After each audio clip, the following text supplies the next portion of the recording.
Assalamualaikum warahmatullahi wabarakatuh.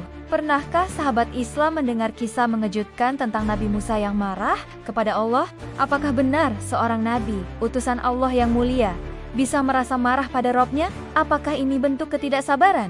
Atau justru cinta yang luar biasa besar? Di balik peristiwa ini, tersimpan hikmah yang sangat dalam, jarang dibahas, dan bahkan tidak banyak diajarkan.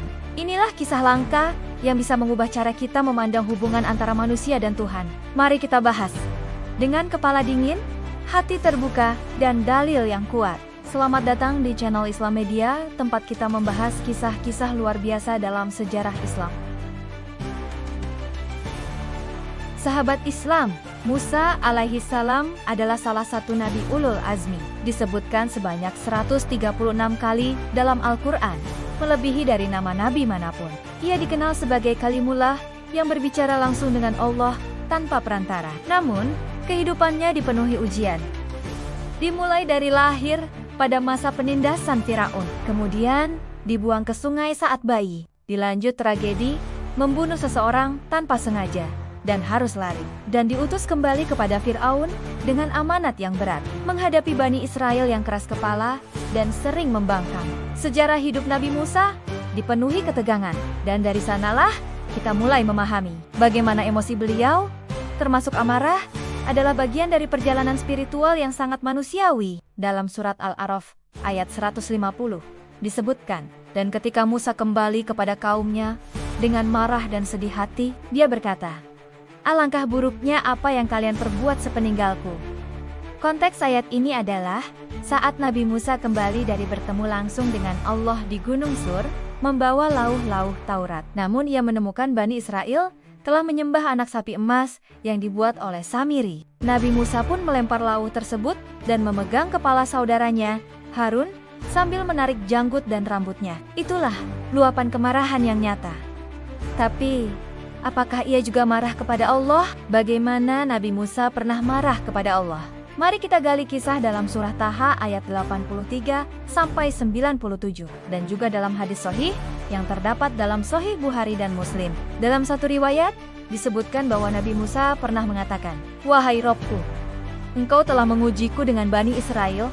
Mengapa engkau biarkan mereka disesatkan oleh Samiri?" Sebagian ulama tafsir memaknai ini sebagai luapan kekecewaan atau kemarahan batin, karena Musa sangat mencintai tugasnya dan merasa gagal menjaga umatnya.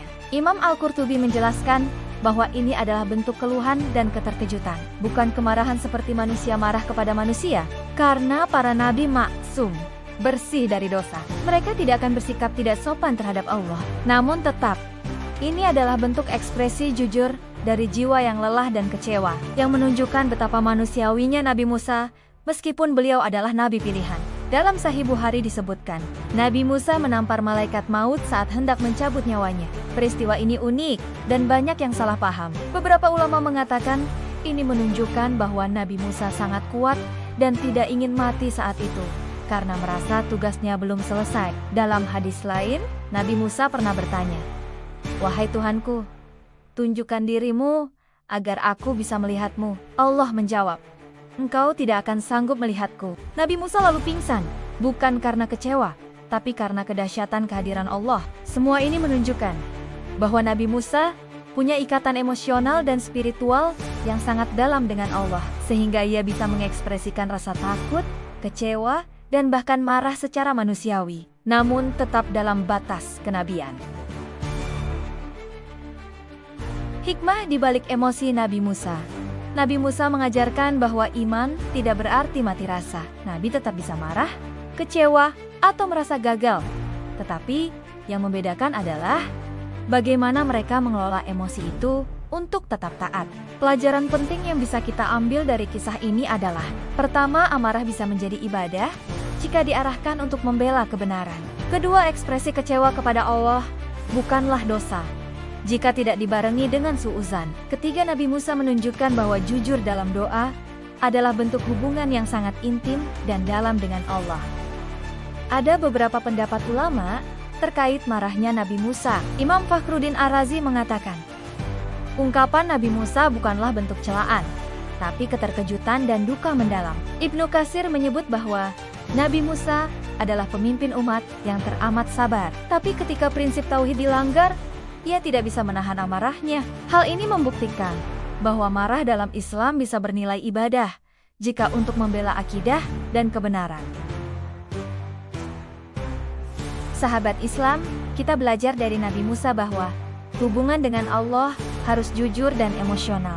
Tidak semua rasa marah adalah buruk, tergantung bagaimana kita menyalurkannya. Bahkan seorang nabi bisa merasa kecewa dalam tugasnya, tapi tetap taat sepenuh hati. Kisah ini bukan untuk menjatuhkan kehormatan nabi, justru menunjukkan betapa manusiawinya mereka dan betapa luar biasa pengampunan Allah terhadap yang berbuat kesalahan.